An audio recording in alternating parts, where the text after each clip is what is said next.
ला करके साथी संतोष ने बताया ओपीएस लाई गई, ओपीएस को हटा के एनपीएस लाई गई।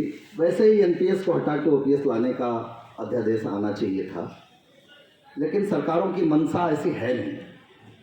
साथी सुशांत ने बताया कि उस समय जो सत्ता में थे वो विश्व बैंक के दबाव में उन्होंने एक दिन में कैबिनेट नोट प्रस्तुत किया और एक आदेश निकाला कि 1 जनवरी 2004 और उसके बाद केंद्रीय सेवाओं में भर्ती होने वाले कर्मचारी वो न्यू पेंशन सिस्टम के तहत शासित होंगे, और न्यू पेंशन सिस्टम का कोई नियम कानून नहीं बनाया। बाद में जब कांग्रेस की सरकार आई, यूपीए की सरकार आई, एनडीए की सरकार चली गई, तो फिर इन्होंने उस पर पीएफआरडीए एक्ट ला करके बाकायदा अध्यादेश ला के और उसे कानून में परिवर्तित करने का काम किया। तो जैसा सभी साथियों ने बताया, सभी पार्टियां, सारे लोग, सारे राजनीतिक लोग इसमें शामिल थे, कुछ प्रत्यक्ष रूप से, कुछ परोक्ष रूप से। तो स्टेट और सेंट्रल के कर्मचारियों ने इस लड़ाई को लड़ने का जिम्मा लिया और 36 संगठनों ने मिलकर के एक ज्वाइंट फोरम बनाया जिसका नाम है JFROPS, joint forum for restoration of old pension scheme. और उस ज्वाइंट फोरम ने पिछले 1-1.5 साल में बहुत सारे कार्यक्रम तय किए और सभी जगह जिला लेवल पर, शाखा लेवल पर, स्टेशन लेवल पर, प्रांत लेवल पर, संसद लेवल पर धरने प्रदर्शन के काम लगातार हो रहे हैं। अभी पिछले 10 अगस्त को आप लोग कहीं गए थे, याद है? दिल्ली गए थे। इसकी आवाज कहीं जो है वो खड़े होने की जगह नहीं थी, लेकिन किसी भी बहुत बड़े मीडिया ने भी इसको कवर नहीं किया। क्यों?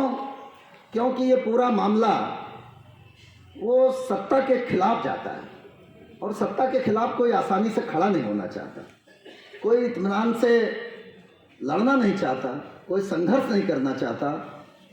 अब इस एनपीएस की जो खामियां हैं वो भाइयों ने बताने का काम किया। हमारे बीच में बहुत सारे साथी रिटायर होने लगे धीरे धीरे, और उस रिटायरमेंट के कारण जो है वो 900, 700, 1900, 1800 जब पेंशन मिलना शुरू हुई तो लोगों के पेशानी पे बल पड़ने शुरू हुए कि यार ये तो मामला गड़बड़ है। जो ख्वाब दिखाए गए थे, जो सब जवाब दिखाए गए थे, वो सब झूठे हैं और असली हकीकत इसकी ये है। तब जो है लोगों में जागरूकता पैदा हुई। जैसे कई लोग सवाल करते हैं कि क्या 2004 में यूनियन नहीं थी? यूनियन तो थी भाई, लेकिन एनपीएस में रिटायर होने वाला कोई नहीं था। 4 में भर्ती हुए, 4 में तो रिटायर हो नहीं सकते थे, तो उस समय कोई रिटायर होने वाला नहीं था, तो उसका कोई इफ एंड बट, उसके दुष्परिणाम उस समय पता नहीं थे। तो लड़ाई कैसे शुरू होती? लड़ाई तो तब शुरू हुई जब कुछ आर्मी के लोग, कुछ और बाहर के लोग, रेल कर्मचारी, अन्य केंद्रीय कर्मचारी, जब वो ड्यूटी के दौरान मरे, दिवंगत हुए, शहीद हुए, तो उनकी विधवाओं को एनपीएस में 200, 500, 300 पेंशन मिलना शुरू हुई। तो ये लड़ाई शुरू हुई। 2009 से लगातार हम लोग संसद पे प्रदर्शन कर रहे हैं, लगातार प्रतिवर्ष, बीच में कोरोना काल छोड़ करके। और सरकार अभी भी ये समझाने में लगी है कि नहीं, एनपीएस ही अच्छी है। लड़ाई के फायदे भी आए साथियों आप लोगों के, ऐसा नहीं है।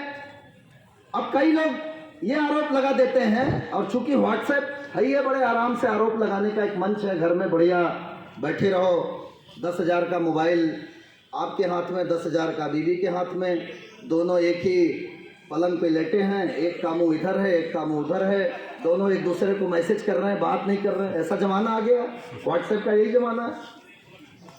घर में 5 लोग हैं, पांचों अपना अपना मोबाइल लेके बैठे हैं, एक ही सोफे पर 5 के सोफे आते हैं, एक 3 का सेट आता है, एक सिंगल आता है, सब मोबाइल में लगे हैं, कोई एक दूसरे से बात नहीं कर रहा। अब तो जैसे उपवास होते थे ना, व्रत होते थे, वैसे अब मोबाइल ड्राई डे एक व्रत नया चला है कि आज के दिन हम 24 घंटे जो है मोबाइल का उपयोग नहीं करेंगे।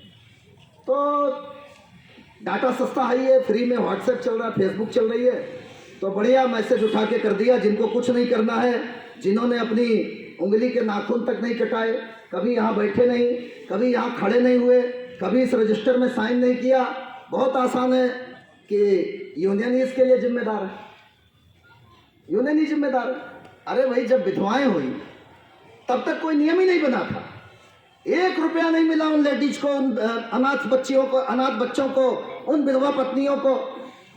तो सरकार से ये मांग की गई कि ये कहां जाएंगे, इनका क्या डिस्पोजल होगा, ये ऐसे ही सड़क पे भीख मांगते रहेंगे। तो सरकार ने एक ट्रस्ट बनाया, एनपीएस का एक ट्रस्ट बनाया। उसमें यह कहा कि इसमें कुछ अधिकारी, कुछ राजनेता और कुछ यूनियन के लोग, इनको शामिल करके और कुछ कानून बना लो कि अभी जब तक इसका फाइनल आउटकम नहीं आता है तब तक इनको क्या मिलना चाहिए।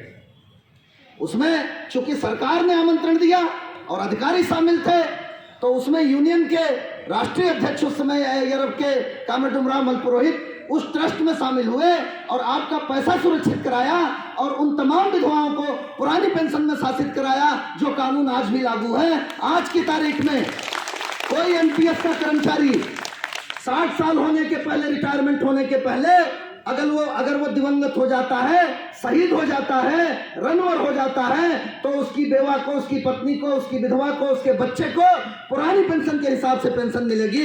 ये कानून देने का काम किया। लेकिन आज हालात वही है कि जो आपके लिए कुछ करता है उसी पर आसानी से आरोप लगाने का काम होता है। ये फैराडे का नियम भी है। एक बहुत बड़ा वैज्ञानिक हुआ था, उसने एक नियम बनाया था कि अगर किसी कुंडली में चुंबक के ऊपर कुछ तार लपेट करके उसमें विद्युत धारा प्रवाहित की जाए तो उसमें चुंबक पैदा होता है, विद्युत वाहक बल पैदा होता है, और वो सबसे पहले उसी धारा का विरोध करता है जिससे वो पैदा होता है, जिससे वो पैदा होता है।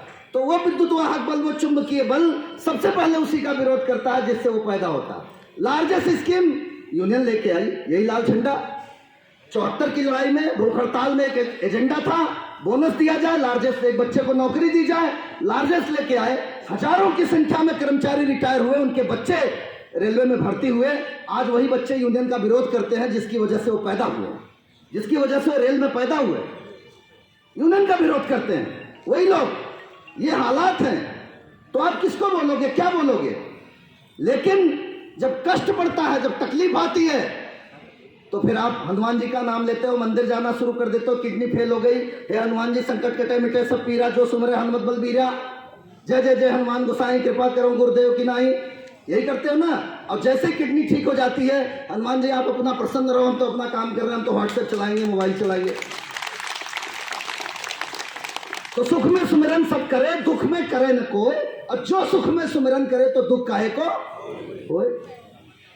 जरूरत पड़ेगी तो यूनियन, और जरूरत नहीं पड़ेगी तो काहे की यूनियन। व्हाट्सएप यूनियन करती क्या है? जो लोग ये लिखते हैं कि यूनियन करती क्या है, ये वही सवाल है जो 21 साल की उम्र में बगावती तेवर अपना के अपने माँ बाप के लिए कहते हैं कि तुमने हमने इस संसार में पैदा करने के अलावा मेरे लिए किया क्या है। ये वही सवाल है जो लोग ये कहते हैं कि यूनियन करती क्या है। जिस माँ बाप ने अपना हाड़ मांस मज्जा रक्त और वीर गला करके आपको भरी बरसात में जो है कपड़े पहना करके, खुद गीले रह करके, जाड़े में खुद गीले बिस्तर में लेट करके, सूखे बिस्तर में आपको सुला कर, अपनी सुख सुविधाओं में कटौती करके आपको पढ़ा लिखा करके इस लायक बनाया कि आप कोई व्यापार करके, कोई नौकरी करके बुढ़ापे में उनका सहारा बनेंगे। आप उन पर सवाल खड़ा करते हो कि तुमने हमें पैदा क्यों किया। ये वही सवाल है जो लोग ये कहते हैं कि यूनियन करती क्या है। ये मैं उनके लिए जवाब दे रहा हूं जो ये कहते हैं कि यूनियन शामिल थी इस एनपीएस को लाने में। मैं उनसे एक सवाल करता हूं, ये एनपीएस आईएएस के लिए भी लागू है। किसके लिए लागू है? आईएएस के लिए भी लागू है। क्या आईएएस भी हमारी यूनियन में शामिल है? वो कलेक्टर जबलपुर का सौरभ कुमार सुमन चला गया, वो भी एनपीएस में है, वो भी हमारी यूनियन में शामिल है। ये रेल के अधिकारी, ये भी एनपीएस में है, और हम लोगों से दबी जुबान ये कहते हैं कि आप लोग लड़ाई लड़ो, आप ही लोग लड़ सकते हो, एनपीएस में है, ये भी हमारी यूनियन में शामिल थे, इन्हें भी समर्थन दिया था। लेकिन नहीं, कुछ कहने के लिए, आरोप लगाने के लिए बहुत ही आसान है कि इसमें यूनियन शामिल थे। न जानना, न समझना, न उसके आगे जाना, न पीछे जाना। शिक्षा के जहाज बड़े शौक से डुबाए जा रहे हैं। स्कूलों में पढ़ने वाले बच्चे रैलियों में बुलाए जा रहे हैं, स्कूलों में पढ़ने वाले बच्चे रैलियों में बुलाए जा रहे हैं। तू कब तक फ्री के राशन का मजा लेता रहेगा आम आदमी?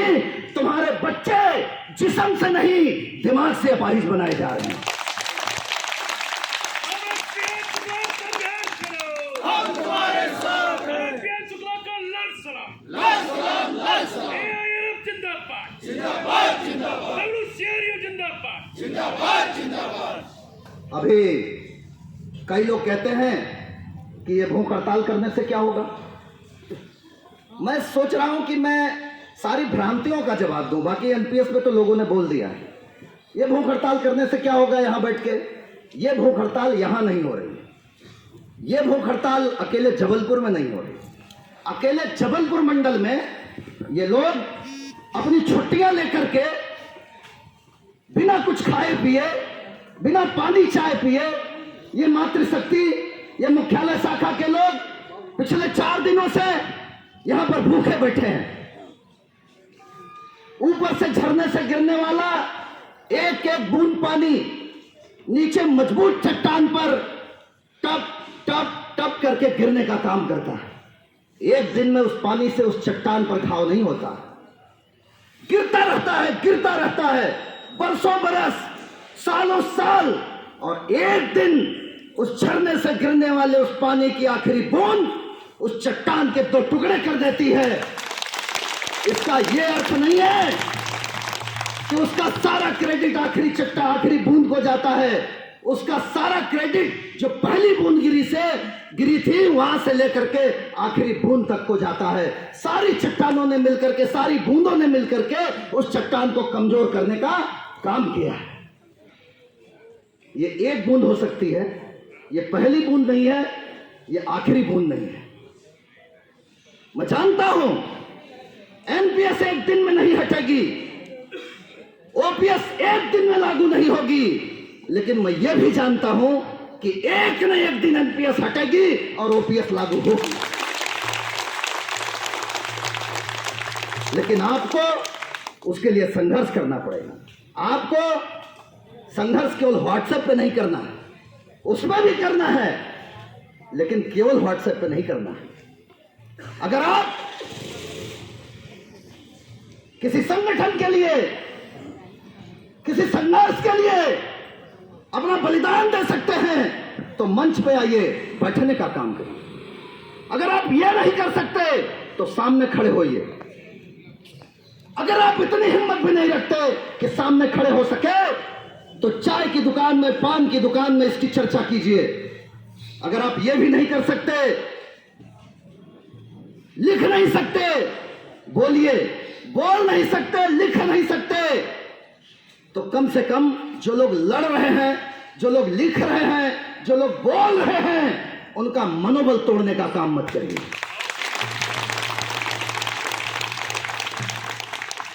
धीमे धीमे कहता क्या है शोर मचा। मैं एक शायर का शेर आपको सुना रहा हूं। धीमे धीमे कहता क्या है शोर मचा, ये हाकिम वो हाकिम ऊंचा सुनता है शोर मचा।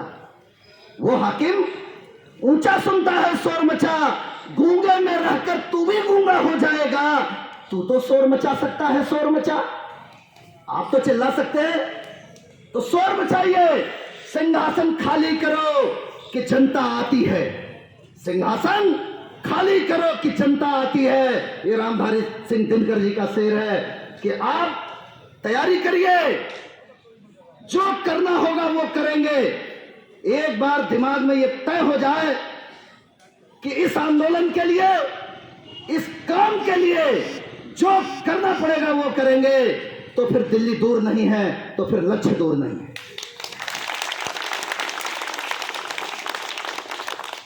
लेकिन मैं जो बात बार बार कहता हूं, हमारे साथी पिछले 4 दिनों से स्पेशल सीएल लेकर के अपनी खुद की छुट्टी लेकर के यहां बैठे हैं। सुपरवाइजर की नजर में है, अधिकारियों की नजर में है, सरकार की नजर में है। वही दूसरी तरफ लोग सरकारी छुट्टी लेकर के सरकार के खिलाफ आंदोलन करें। यह अंतर समझना पड़ेगा, यह अंतर आपको समझना पड़ेगा। ये स्पेशल सीएल में धरने पे बैठने का काम कर रहे हैं, यह अंतर आपको समझना पड़ेगा। एक और एक मिलकर 2 हो जाए, इसको गणित कहते हैं। एक और एक मिलकर के 11 हो जाए, इसको संगठन कहते हैं। एक और एक मिलकर के 1 हो जाए, इसको प्यार कहते हैं। एक लड़का एक लड़की मिलकर के इकट्ठा हो जाते हैं, इसको प्यार कहते हैं। एक और एक मिला दे और शून्य हो जाए, उसको अध्यात्म कहते हैं। आत्मा परमात्मा का मिलन होकर के शून्य हो जाता है। एक को एक से मिलने ही मत दो, जो अभी हो रहा है, इसको कूटनीति कहते हैं। और एक को एक के खिलाफ खड़ा करके दोनों को खत्म कर दो, इसको राजनीति कहते हैं, इसको सियासत कहते हैं। अभी सियासत हो रही है आपके साथ। सियासत अवाम पे यह एहसान करती है, वो आंखें छीन लेती है और चश्मा दान करती है।